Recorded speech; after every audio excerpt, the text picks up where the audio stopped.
Today we're talking about the tale of an individual who was paid on a 1099 basis, so an independent contractor. He racked up some tax debt for a few years before he got married. Now he's married, he's a father of two, and his wife is freaking out about his tax debt, and he's trying to figure out what to do. Let's get into it. Okay, not paying back taxes. This is from Empty Ants 7799. 1099 employee. Well, that's an oxymoron. You were a 1099 independent contractor for most of the previous decade, making decent money, but was irresponsible with taxes. I tried to be more responsible since 2018. Filed the taxes I missed, 13 to 15, 50K owed, but also lost my job around that time. Because of that, I was hoping for an offer in compromise, but was denied, folks. And I've said this so many times right here on the channel. It does not make sense to file an offer, to submit an offer in compromise while you're on unemployment. Okay, there are exceptions to this, such as if you're at the end of your career, you're older, and you're basically retiring. Okay, then that might be a good situation. But if you were working and then you stop working, and you think, oh well, now's a great time for me to submit an offer in compromise because I'm not working anymore, I don't have any income. There's a whole part of the Internal Revenue Manual devoted to instructing IRS personnel on how to view an unemployed person. Okay, and actually, let me pull it up right now. So this is the instructions given to IRS personnel when analyzing an offer in compromise. So there's this if-then table here. So if, okay, a taxpayer is temporarily or recently unemployed or underemployed, then use the level of income expected if the taxpayer were fully employed and if the potential for employment is apparent. And folks, if you are a young person in good health, then potential for employment is apparent. Okay, and I'm assuming that was this individual's situation. He doesn't state his age in here, but he's a stay-at-home dad, so I'm assuming he wasn't too old during this situation. Okay, so I would imagine the IRS rejected the offer because he submitted the offer based on zero income, but then the offer examiner got it and said, well, you're a strapping young man, you're in good health, you have all your limbs, your potential for employment is apparent. Therefore, I'm going to use the level of income expected if you were fully employed, right? I'm basically going to use your income level that you had before you lost your job or your situation, because I'll call it a situation because he's 1099. There's more complexities and nuts to it than that, but that's the general idea. Okay, let's get back to his post here. Okay, so assuming the offer was denied, I'm now a married, a stay-at-home father of two. My wife, who didn't know me those years, supports the household. I take care of the children. We've been filing separately and keep separate bank accounts. All tax years have been filed and paid for since 2016. Okay, so he's compliant. Okay, since 2016, it sounds like, right? So these years are the only issue. And it sounds like he filed these years in 2018. At least that's what I gather from that. So let's pause here. Let's go down some tangents. We've been filing separately and keeping separate bank accounts. Okay, that's generally wise, right? Because the IRS can still levy a joint bank account even if only one person on the account has tax debt, right? They can still drain that bank account. I'll say this isn't an ultimate protection here if the taxpayer is in a community property state, because in a community property state, they could still even go after the wife's assets, okay, to pay her, even if she doesn't have the tax debt, to pay for her spouse's tax debt. Okay, I don't know if he's in a community property state or not, but that is something that the IRS can have up its sleeve. We don't see that happen very often. Usually doesn't happen if a taxpayer is an ACS, but if there's a revenue officer involved, they can do that. Although ACS could do that as well. It's just they don't do that as commonly. Honestly, I have been ignoring the notices on those tax years, 2013 to 15. Those are the problem years. And my wife is unraveling over it, seeing penalties and interest accruing I'm not fazed about it because it's moot. I have no assets nor income, so 50 or 60 or 70K of tax debt doesn't change those facts. You can't squeeze blood from a stone, is what he's saying, and this isn't her responsibility.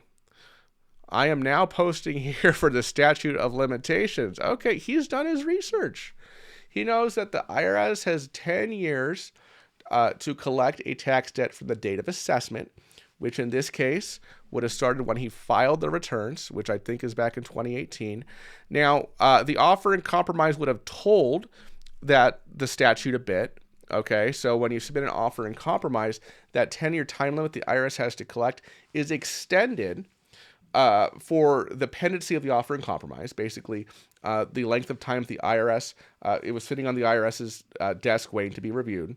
Okay, during the pendency of the offer in compromise, from the time you submit it to the time it's either accepted or rejected, plus 30 days.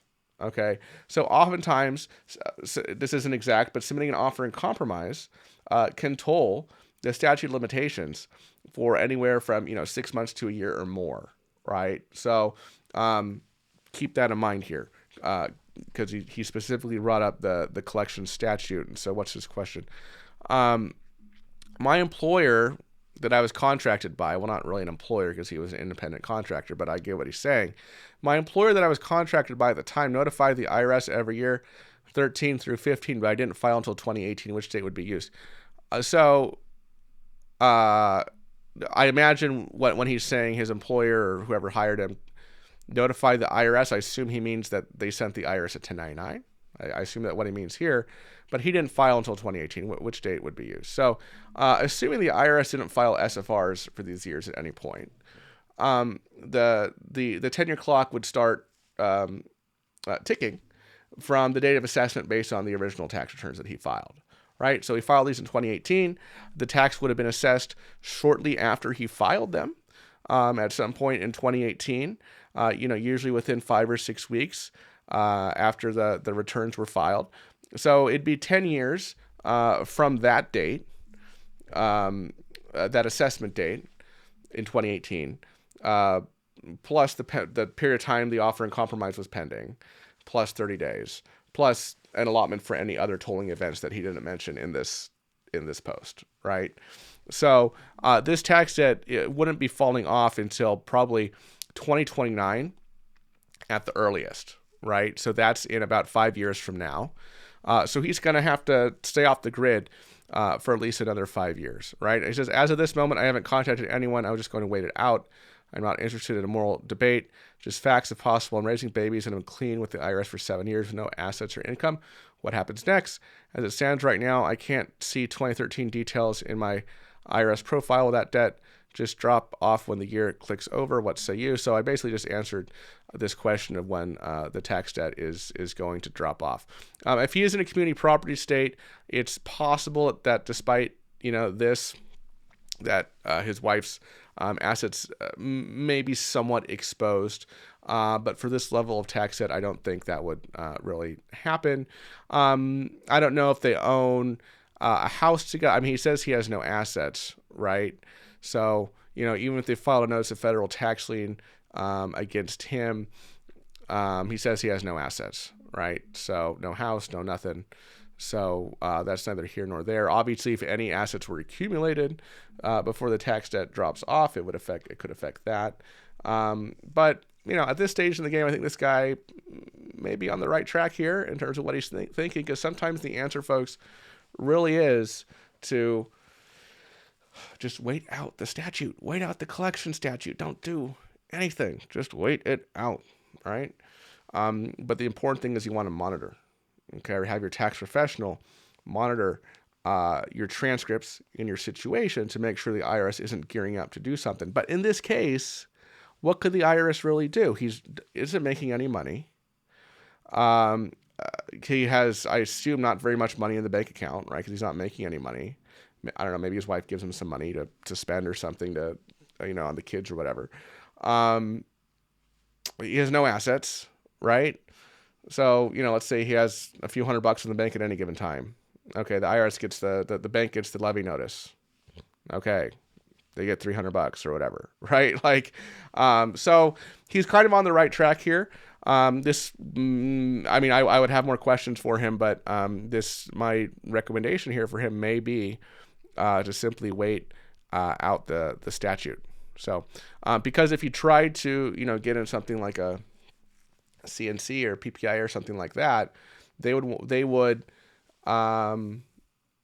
actually, no, he has absolutely no income, right? And they're not going to use the wife's income. I guess what they would do is they'd prorate the expenses based on the income. So he might be 0-0.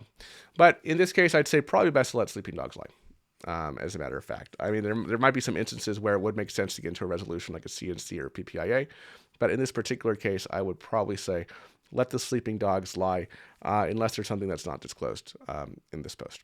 All right, folks, thanks so much for this watching the video. If you have any questions about it, be sure to leave them a comment down below the video. And I'll see you in the next one. Bye-bye.